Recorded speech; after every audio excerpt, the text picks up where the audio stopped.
This is day 862 of the Arukh HaShulchan Yomi. Today's Arukh HaShulchan Yomi is being sponsored for this week's social. It's being sponsored for Arukh HaShulchan, Tov Kaison, and the Schus Fatzlach and Shiduchim. Amen. Today we are doing Siman Tov Kuf Nun Daled Hey through Yud Beis.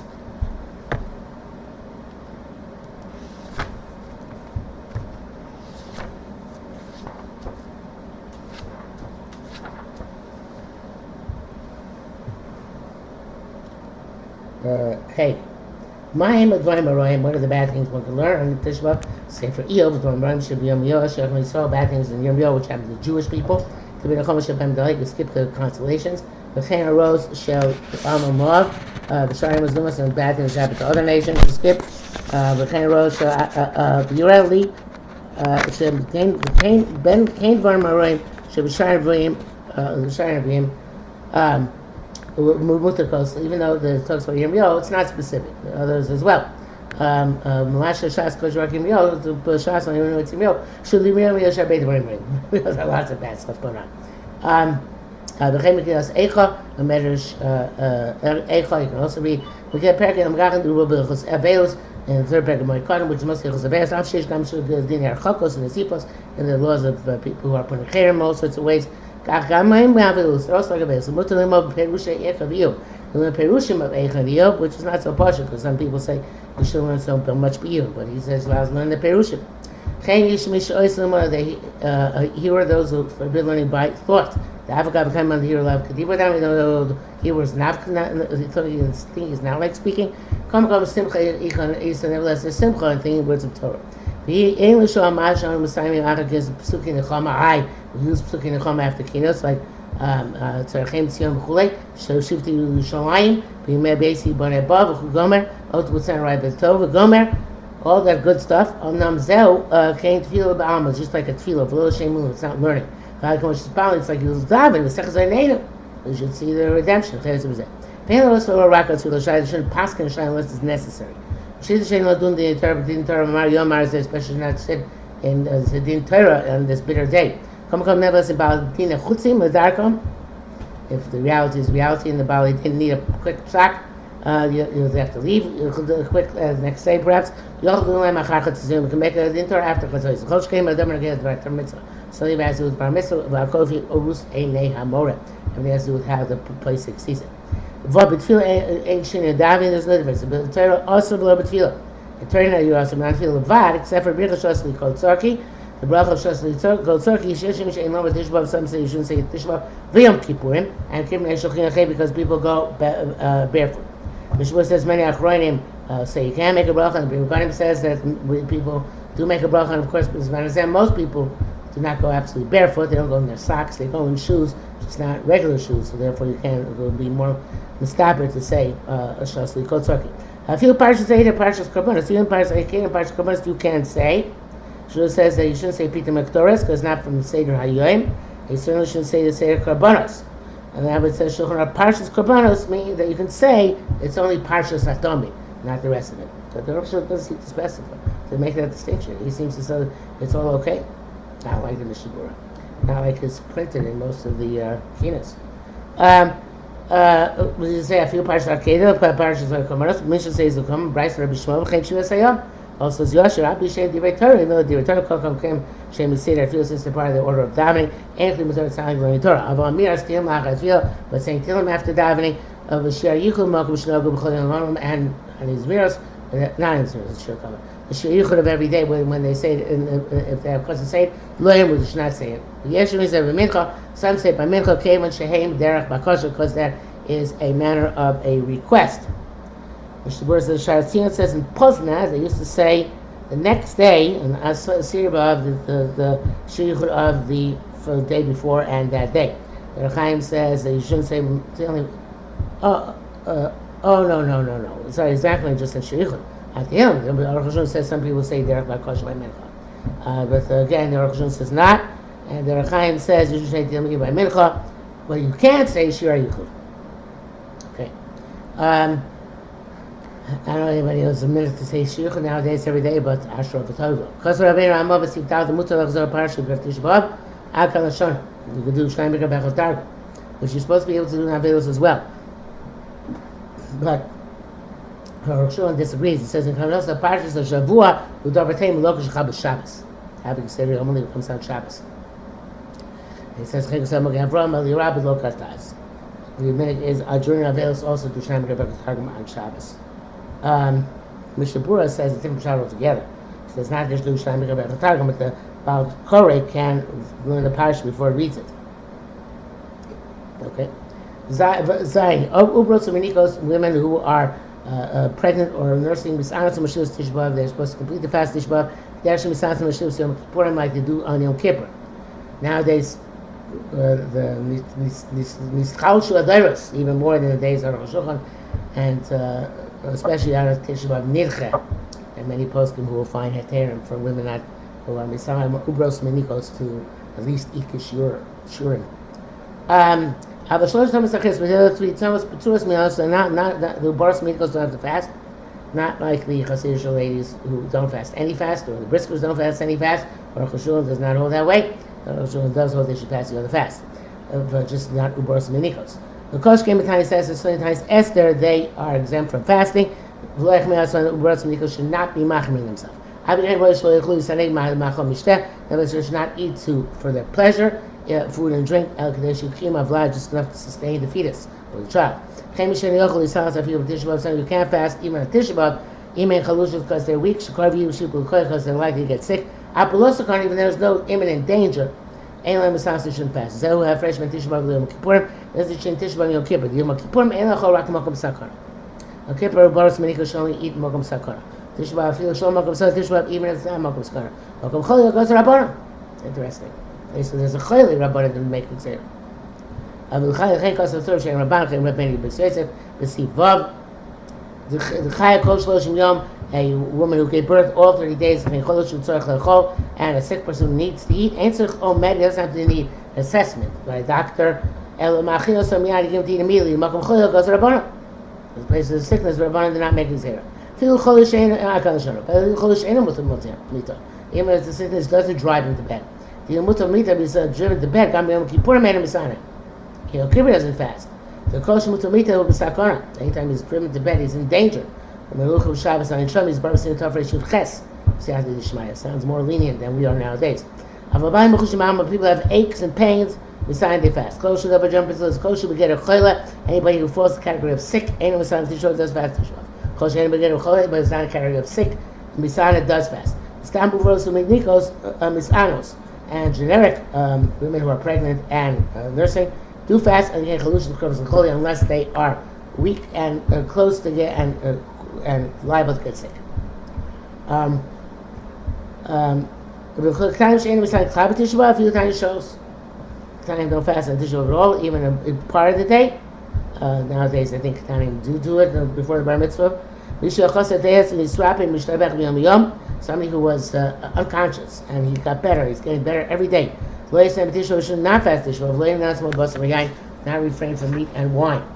Until it's completely healed. The Titus will restore him to his delirious state.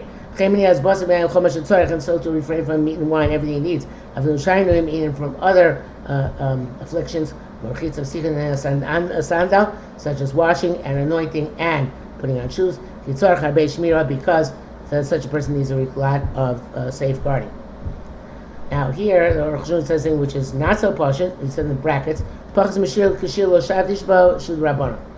So Pachas Mashir we don't do on Tisha B'Av because only Rabbanon, only Yom Kippur do Pachas Mashir. The Halacha writes in the in the name of Sefer B'Schi Olam, place that there is no cholera, no strong cholera, Chas v'Shalom. You should eat and drink less than a shear because that doesn't uproot the kindness. And I think we do actually have people, at least people ask me, if they can eat kashir on Tisha B'Av, we don't eat kashir. Or that technically they should be considered fasting.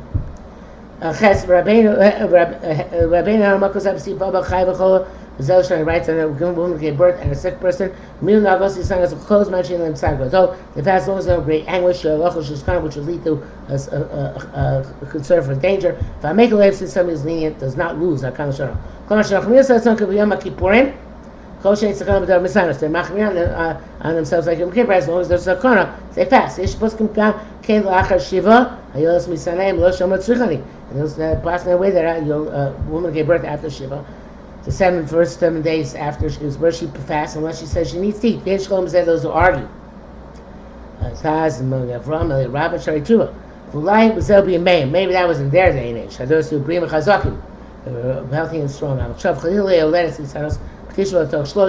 Whatever happens in Yom Kippur, we'll see. But Tisha should not fast within 30 days giving birth. Because she's still weak, and she's literally like she's sick. They should not fast in Tisha B'Av.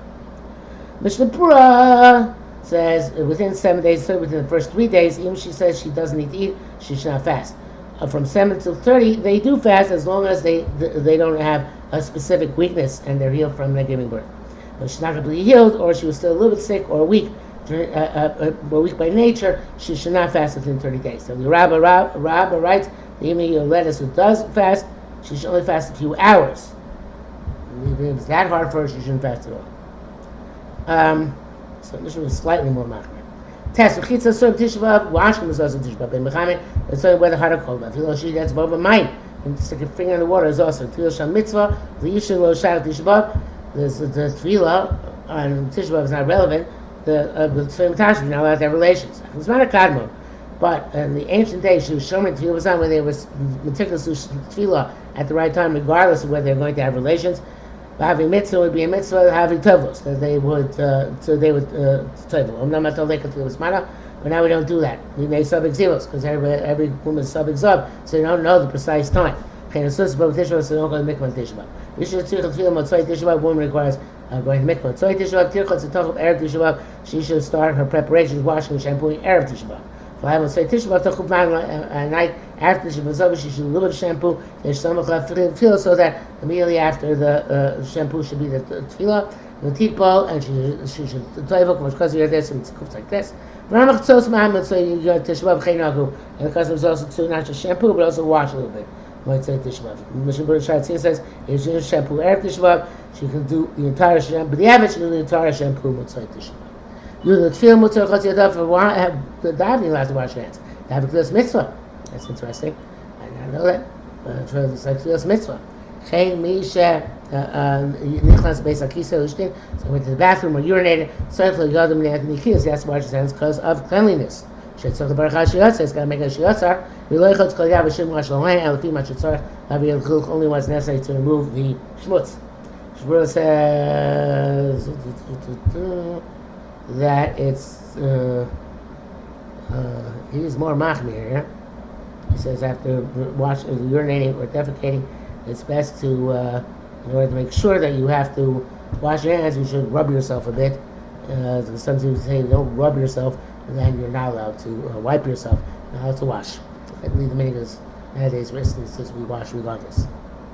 I feel so to a bracha, even some person down or make a bracha, shildam luchos to teeth somebody has their hands were dirty with mud or excrement rochates, he washes the aviram, and if he washes in order to get them to remove them, mutzos per minute. Close shadavar.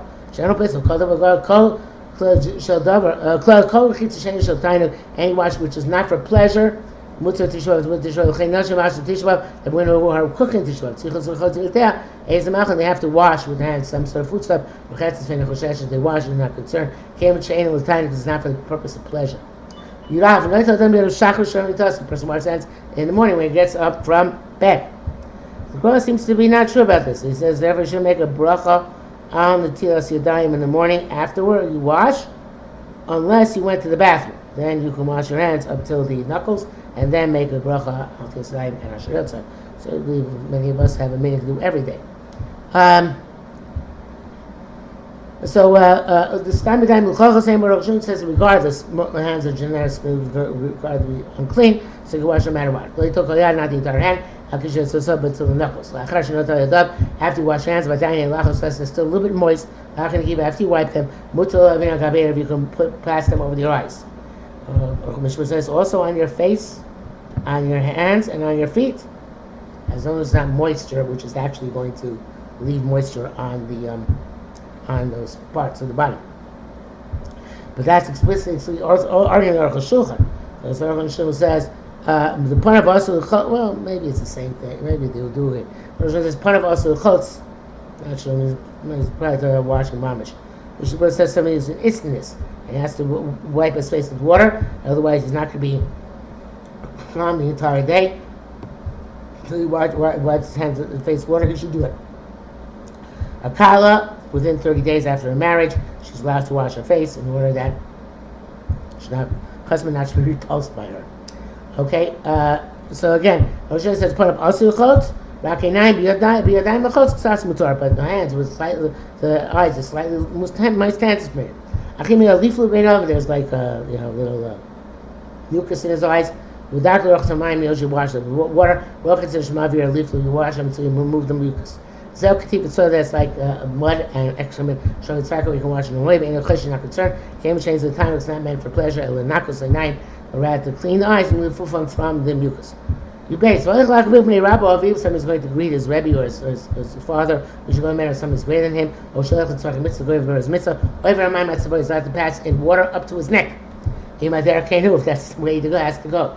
Is not concerned, because it's not for purpose of pleasure. If you look even on the way back, be dark on from the same mutter.